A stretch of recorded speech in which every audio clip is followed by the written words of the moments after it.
Quote Retreat by Sandor.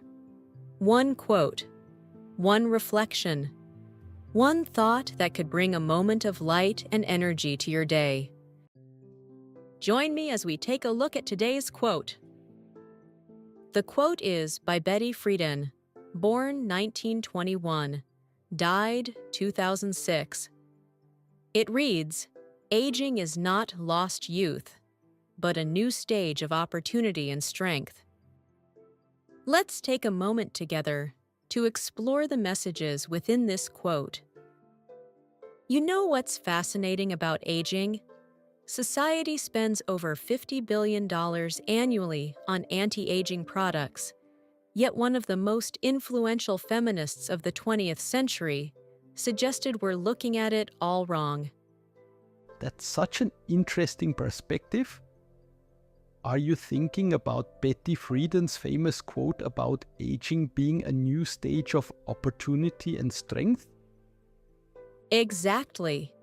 And what's really powerful is how this connects to her larger work. When she wrote The Feminine Mystique in 1963, she was already challenging deeply ingrained societal expectations. This quote about aging feels like a natural evolution of her revolutionary thinking.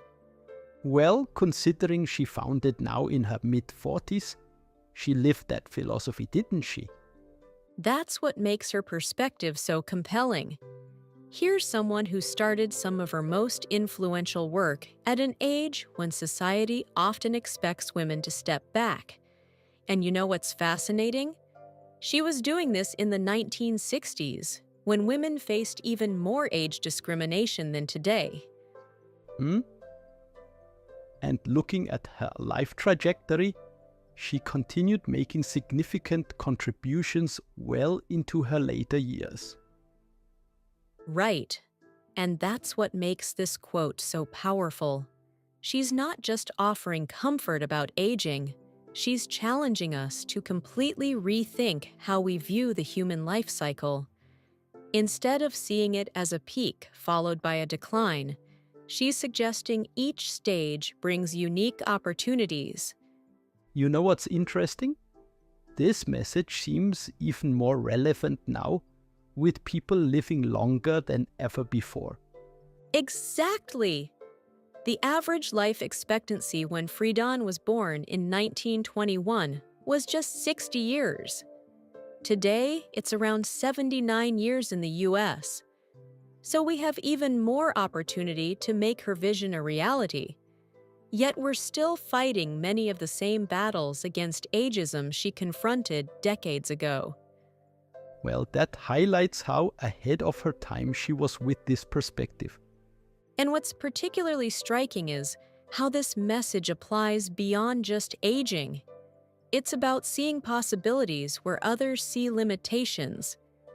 Like, did you know that after 40, Friedan not only founded NOW, but also became a key figure in the women's strike for equality in 1970, which brought out over 50,000 women. That's incredible. So she was walking the talk about new stages of opportunity? Right. And here's something fascinating. Studies show that creativity and problem-solving abilities often peak in our later years. Research from the National Bureau of Economic Research found that the average age of successful business founders is 45. That challenges the stereotype of innovation being only for the young, doesn't it? It does. And Friedan understood this intuitively. She saw how ageism and sexism often work together to limit women's opportunities. By reframing aging as a positive transition, she was helping to dismantle multiple forms of oppression at once. The way she connected these different forms of discrimination was groundbreaking for her time. You know what's powerful? When she wrote this quote, she was challenging a multi-billion-dollar anti-aging industry that profits from making people feel bad about getting older. Even today, That industry is projected to reach $88.3 billion by 2026. So in essence, she was fighting against both social and economic forces that devalue aging. Precisely. And what's remarkable is how she used her platform to challenge these interconnected forms of discrimination. She wasn't just talking about women's rights or aging. She was addressing how these issues intersect and compound each other. That kind of intersectional thinking was ahead of its time, wasn't it? It was. And looking at current demographics, her message is more relevant than ever.